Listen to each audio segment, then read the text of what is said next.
দর্শক, গত ২৯ অক্টোবর একযোগে পৃথিবী সেরা ৩ গণমাধ্যমে শেখ হাসিনার সাক্ষাৎকার প্রকাশিত হওয়ার পরে সেটা বেশ চাঞ্চল্যের সৃষ্টি করে এবং আন্তর্জাতিক মিডিয়াতে প্রভাব বিস্তার করতে পারছে আওয়ামী লীগ, এই নিয়েও আলোচনা হয়।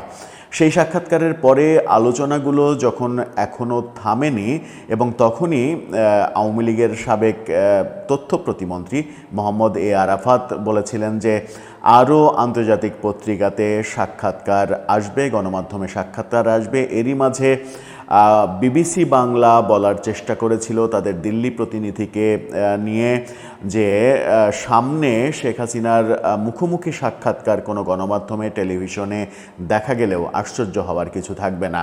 এই আলোচনা যখন চলছে তখন ইন্ডিয়ান এক্সপ্রেসের সঙ্গে আজকে সাক্ষাৎকার দিয়েছেন সাবেক প্রধানমন্ত্রী, ক্ষমতাচ্যুত প্রধানমন্ত্রী শেখ হাসিনা, এবং সেখানে সব থেকে বড় চাঞ্চল্যের সৃষ্টি হয়েছে। সেই চাঞ্চল্যকর সাক্ষাৎকারটি ইন্ডিয়ান এক্সপ্রেস যখন আজকে প্রকাশ করেছে তখন দেখা যাচ্ছে তার বিরুদ্ধে অর্থ চুরির 234 বিলিয়ন ডলারের যে অর্থ চুরির অভিযোগ করা হচ্ছে সেটাকে যেমন হাস্যকর বলেছেন, তেমনি গত জুলাই আগস্ট আন্দোলনে যে প্রাণহানির ঘটনা ঘটেছে সেই ঘটনার এক ধরনের দায় স্বীকার করে নিলেন তিনি, এবং সেই দায়টা যখন নেতা হিসেবে, বাংলাদেশের নেতা হিসেবে সেই দায় তার উপরেই যায়, সেটা স্বীকার করে নিয়ে সেটার একটা ব্যাখ্যাও দিয়েছেন। অর্থাৎ যে কথা সব থেকে বেশি আলোচনা হচ্ছিল, এবং ইন্ডিয়ান এক্সপ্রেসেরই একটা নিবন্ধ নিয়ে আপনাদের সঙ্গে আলোচনা করেছিলাম, যেখানে বলা হয়েছিল যে শেখ হাসিনা কি ইন্দিরা গান্ধীর পথে হাঁটবেন নাকি ভিন্ন পথে হাঁটবেন। ইন্দিরা গান্ধী ৭৭ সালে পরাজয়ের পরে নিজের ভুলগুলো নিয়ে তিনি অকপটে স্বীকার করেছিলেন। তারপরে 3 বছরের মাথায় জনগণ আবার তাকে সাদরে গ্রহণ করেছিল, ক্ষমতায় আবার এসেছিলেন, সেই ঘটনা আমরা দেখেছিলাম। সেই কারণে ইন্ডিয়ান এক্সপ্রেসের সেই নিবন্ধটা খুবই গুরুত্বপূর্ণ আমাদের কাছে মনে হয়েছিল। সেই পথে শেখ হাসিনা হাঁটবেন কিনা সেই প্রশ্ন যখন আমরাও তুলেছিলাম, তখন ইন্ডিয়ান এক্সপ্রেসেই দেয়া সাক্ষাৎকারে তিনি তার ভুল স্বীকার করলেন। তবে ভুল কিভাবে স্বীকার করলেন সেটা খুব গুরুত্বপূর্ণ। কি বলতে চাইলেন শেখ হাসিনা নতুন করে, যে কথাগুলো তিনি রয়টার্স, এএফপি কিংবা দ্য ইন্ডিপেন্ডেন্টের মতো জাদ্রেল গণমাধ্যমে বলেননি, যেটা ইন্ডিয়ান এক্সপ্রেসকে বললেন, সেই আলোচনাই করবে এই ভিডিওতে। থাকবেন পলিটিক্স টিভির নিয়মিত আয়োজনে।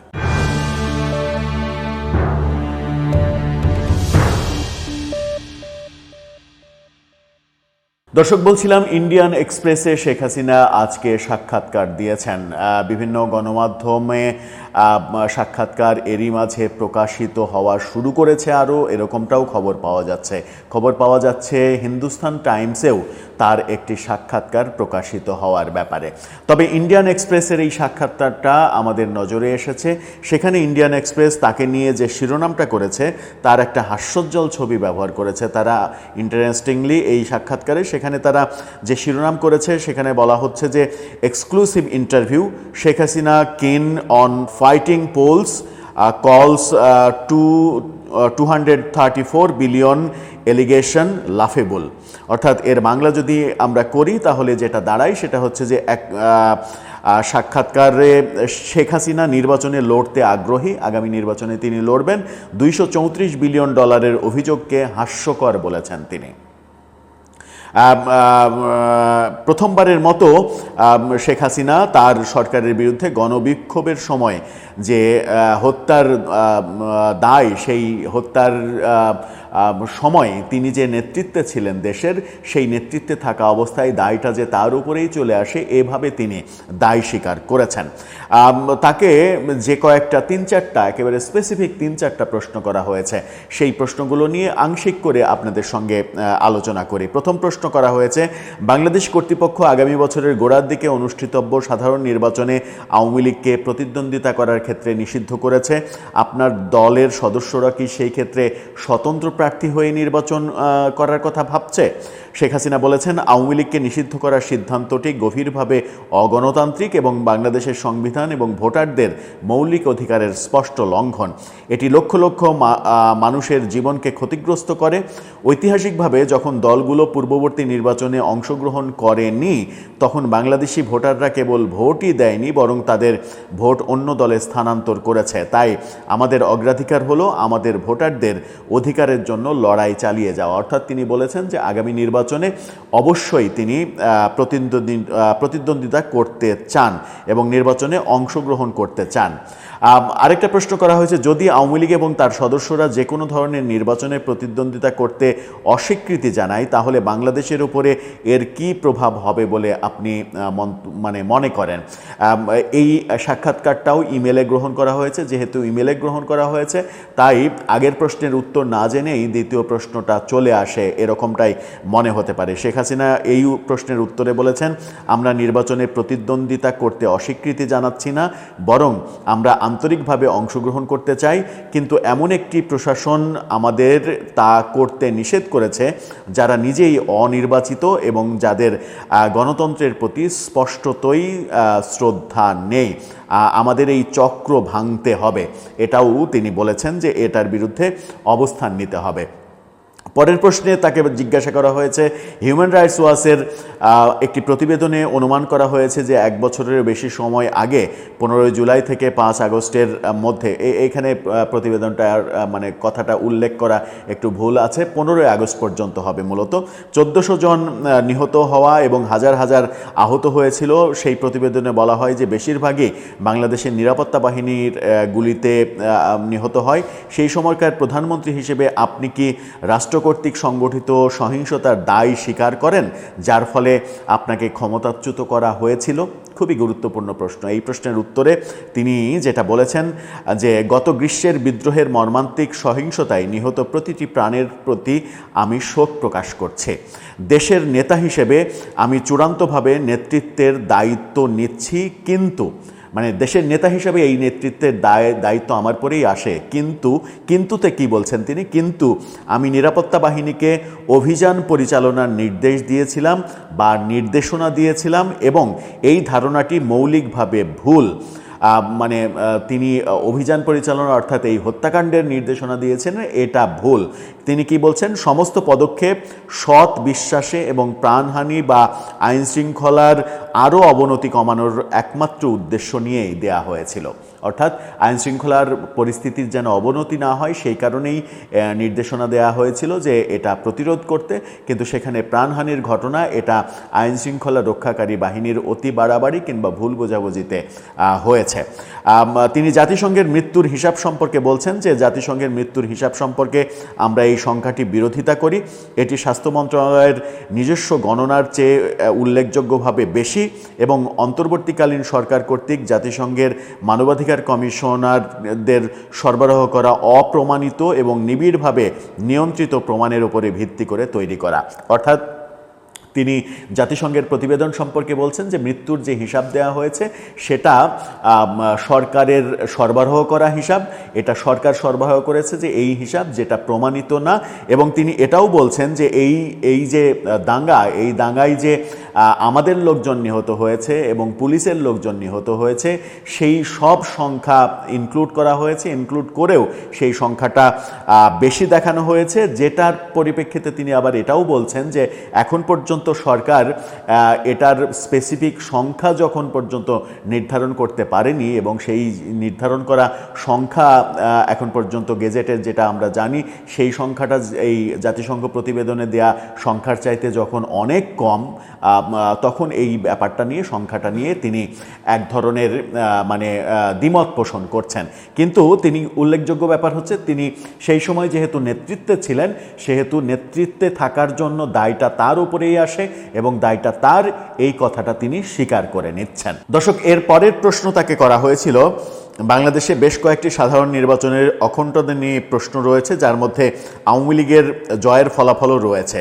নিরাপত্তা বাহিনীর সদস্যদের এবং সমর্থকদের হাজার হাজার গ্রেপ্তার করার পর 2024 সালে যে নির্বাচন হয় সেই নির্বাচন নিয়েও প্রশ্ন রয়েছে। সেই নির্বাচন নিয়ে তিনি বলেছেন যে স্বাধীন আন্তর্জাতিক পর্যবেক্ষকরা 2024 সালের নির্বাচনকে অবাধ, সুষ্ঠু বলে মনে করেছিল। তবে এটা প্রশ্নাতীত নয়। তিনি মানে আন্তর্জাতিক মহল এটাকে মানে অবাধ, সুষ্ঠু হয়েছে এই দাবি করেছেন, যে আন্তর্জাতিক মহল এটাকে সেটাই বলেছিল, কিন্তু সেটাও প্রশ্নাতীত নয়। এক অর্থে তিনি মেনেই নিচ্ছেন যে নির্বাচন নিয়ে প্রশ্ন ছিল। এরপরে যেটা তিনি বলছেন যে তাকে প্রশ্ন করা হয়েছে যে প্রশ্নটা সব থেকে গুরুত্বপূর্ণ প্রশ্ন, সেটা হচ্ছে যে মানে দ্বিতীয় গুরুত্বপূর্ণ প্রশ্ন, যে সাম্প্রতিক ফিনান্সিয়াল টাইমসের এক প্রতিবেদনে প্রধান উপদেষ্টা মোহাম্মদ ইউনূসকে উদ্ধৃত করে বলা হয়েছে যে আপনার 15 বছরের প্রধানমন্ত্রিত্বকালে বাংলাদেশ থেকে আনুমানিক $234 বিলিয়ন লুট করা হয়েছিল, যেখানে প্রাক্তন ভূমিমন্ত্রী সাইফুজ্জামান চৌধুরী এবং এস আলম গ্রুপের চেয়ারম্যান মোহাম্মদ সাইফুল আলম বিদেশে সম্পদ স্থানান্তরিত করার সহযোগিতা করেছিলেন। বাংলাদেশের দুর্নীতি দমন কমিশন অভিযোগ করেছে যে আপনি আপনার পরিবারের সাথে ব্যক্তিগত ও রাজনৈতিক সম্পর্কযুক্ত ব্যক্তিদের সুবিধার্থে সরকারি জমি পাইয়ে দিয়েছেন। আপনার ছেলে সজীব ওয়াজেদ জয়, মেয়ে সাইমা ওয়াজেদ পুতুলের বিরুদ্ধে আদালতে বিচার চলছে। আপনার এবং আপনার পরিবার এবং রাজনৈতিক সহকর্মীদের বিরুদ্ধে দুর্নীতির অভিযোগের প্রতি আপনি কিভাবে প্রতিক্রিয়া জানান? অর্থাৎ অভিযোগ করা হচ্ছে $234 বিলিয়ন পাচার করা হয়েছে। সেই পাচার পাশাপাশি তার পরিবারের ঘনিষ্ঠজনদের এই সুযোগ দেওয়া হয়েছে এবং তার পরিবারের সদস্যদেরও যে বিচার চলছে সেই ব্যাপারে তার মতামত কি। তিনি যেটা বলছেন সেটা হচ্ছে যে এই অভিযোগগুলো সম্পূর্ণ অপ্রমাণিত এবং আমার রাজনৈতিক বিরোধীদের দ্বারা নিয়ন্ত্রিত প্রসিকিউটরদের দ্বারা তৈরি। এটা অর্থাৎ যারা বিরোধী পক্ষ তাদের এটা মন গড়া হিসাব, এটা তিনি বলছেন। আমি অস্বীকার করছি না যে দুর্নীতি বিদ্যমান, অর্থাৎ তার আমলে যে দুর্নীতি হয়েছে সেটা তিনি অস্বীকার করছেন না, কিন্তু কেউই প্রমাণ করতে পারেনি যে আমার পরিবার এবং সহযোগীরা ব্যক্তিগতভাবে রাষ্ট্রীয় সম্পদ থেকে লাভবান হয়েছেন এবং রাষ্ট্র অনুমোদিত দুর্নীতিতে জড়িত হয়ে পড়েছিলেন। $234 বিলিয়ন দাবিটি হাস্যকর, তিনি এটা বলেছেন, এবং অপ্রমাণিত। এই অঙ্ক বাংলাদেশের পুরো বাজেটের চাইতে অনেক বেশি। বাস্তবিক অর্থে এত বিশাল চুরি সম্ভবও নয়। যদি তা ঘটতো তাহলে আমাদের অর্থনীতি ভেঙে পড়তো। আসলে যা ঘটেছিল তা হলো আমার 15 বছরের ক্ষমতায় আমাদের অর্থনীতি 450% বেশি বৃদ্ধি পেয়েছে, এবং এটি একটি যাচাইকৃত সত্য যা IMF এবং অন্যান্য আন্তর্জাতিক সংস্থাগুলো দ্বারা অনুমোদিত। আমার অভিযোগকারীরা তথ্যের চেয়ে বোকা অভিযোগ পছন্দ করেন বলে মনে হচ্ছে, অর্থাৎ তথ্যের চাইতে মন গড়া অভিযোগ তারা দিচ্ছে, এই দাবি করেছেন তিনি। এবার তিনি যে সিরিয়াস কথাটা বলেছেন, যেটা প্রফেসর ইউনূসকে আক্রমণ করেছেন তিনি বলছেন যে এখন আমি জিজ্ঞাসা করি, প্রফেসর ইউনূস পূর্বাচলে 4080 কাঠা জমি অধিগ্রহণ করেছেন বলে জানা গেছে, যেখানে তিনি নিসর্গ নামে একটি রিসোর্ট প্রতিষ্ঠা করেছিলেন। তিনি ঢাকার উত্তরায় 300 কাঠা জমিও কিনেছিলেন। বলছেন তিনি যে ডক্টর ইউনূস 1990 সালে মাত্র 6000 টাকা বেতনে গ্রামীণ ব্যাংকে তার কর্মজীবন শুরু করেছিলেন। তাহলে তিনি কিভাবে এত বিশাল সম্পদ অর্জন করলেন? আজ বাংলাদেশের বিভিন্ন ব্যাংকে একাধিক অ্যাকাউন্টে তার প্রায় 5000 কোটি টাকার স্থায়ী আমানত রয়েছে বলে জানা গেছে। এই সম্পদ কিভাবে অর্জিত হয়েছিল তা তিনি ব্যাখ্যা করেননি। তবুও তিনি এখন ক্ষমতায় আছেন। মিডিয়ার উচিত নির্বোধ হওয়া বন্ধ করা এবং এই বিষয়গুলো খতিয়ে দেখা শুরু করা। কেবল ক্লিন্টন পরিবারের মতো বিখ্যাত বন্ধু আছে বলে ইউনূসকে ছাড় দেওয়ার চাইতে। অর্থাৎ তিনি বলছেন যে বিল ক্লিন্টন তার বন্ধু, তার পরিবার তার বন্ধু, এই কারণে তাকে ছাড় দেওয়ার চাইতে তার যে অপকর্ম সেই অপকর্মগুলো খুঁজে বের করেন, যেগুলো তিনি কিছুটা বললেন যে ব্যাংকে 5000 কোটি টাকার বেশি আমানত, পূর্বাচলে 4080 কাঠা 4080 কাঠা জমি অধিগ্রহণ, উত্তরায় 300 কাঠা জমি কেনা, এই সম্পদের মালিক তিনি কিভাবে হলেন সেই প্রশ্ন তিনি তুলেছেন এবং তার আমলে যে $234 বিলিয়ন পাচারের অভিযোগ করা হয়েছে সেটাকে তিনি হাস্যকর বলছেন। শুধুমাত্র গুরুত্বপূর্ণ ব্যাপারে তিনি যেটা বলেছেন যে দুর্নীতির ব্যাপারে তিনি বলেছেন যে দুর্নীতি ছিল, এটা অস্বীকার করার উপায় নেই এবং গত বছরের জুলাই আগস্ট আন্দোলনের যে হত্যাকাণ্ড, সেই হত্যাকাণ্ড তার আমলে যেহেতু চলেছে এবং তিনি যেহেতু রাষ্ট্র ক্ষমতায় ছিলেন সেহেতু দায়টা তার উপরেই আসে এবং সেই দায়টা তার। এই প্রথমবারের মতো তিনি গত 15 মাসে কোনো নিজের ব্যক্তিগত কোনো কথনে কিংবা গণমাধ্যমের সাক্ষাৎকারে, ইন্ডিয়ান এক্সপ্রেসের সঙ্গে এই সাক্ষাৎকারে স্বীকার করে নিলেন যে সেই দায়টা রাষ্ট্রপ্রধান মানে সরকার প্রধান হিসেবে তার উপরেই চাপে। তাহলে কি তিনি এখন বলা যায় যে ইন্দিরা গান্ধীর পথেই হাঁটলেন? ইন্দিরা গান্ধীর পথে হাঁটার ক্ষেত্রে ইন্দিরা গান্ধীর মতোই কি সুফল পাবেন যদি এই ব্যাপারগুলো মানে আরও পরিষ্কার করে মানে বর্ণনা করা হয় এবং ব্যাখ্যা করার চেষ্টা করা হয় যে এই ঘটনাগুলো আমার নেতৃত্বে ঘটেছে ঠিকই, কিন্তু যেটা বলতে চেয়েছেন তিনি যে আমি যেভাবে বলেছি সেভাবে ঘটেনি, আইন শৃঙ্খলা রক্ষাকারী বাহিনী তাদের মধ্যে ভুল বোঝাবুঝি, তাদের মধ্যে চেন অফ কমান্ডের অভাব এবং তাদের অতি বাড়াবাড়ির কারণে এটা হয়েছে, যে নির্দেশ আমি দেইনি। অর্থাৎ তিনি বলেছেন যে প্রতিরোধ করার নির্দেশ আমি দিয়েছিলাম এবং হত্যাকাণ্ডের নির্দেশ আমি দেইনি, কিন্তু যেহেতু হত্যাকাণ্ড হয়েছে সেই দায়টা সরকার প্রধান হিসেবে আমার উপরেই বর্তায়। দর্শক, এখন পরিস্থিতি তাহলে কোন দিকে যাবে? আপনার মতবাদ, আপনার মন্তব্য, আপনার অবজারভেশন জানিয়ে লিখতে পারেন আমাদের কমেন্ট বক্সে।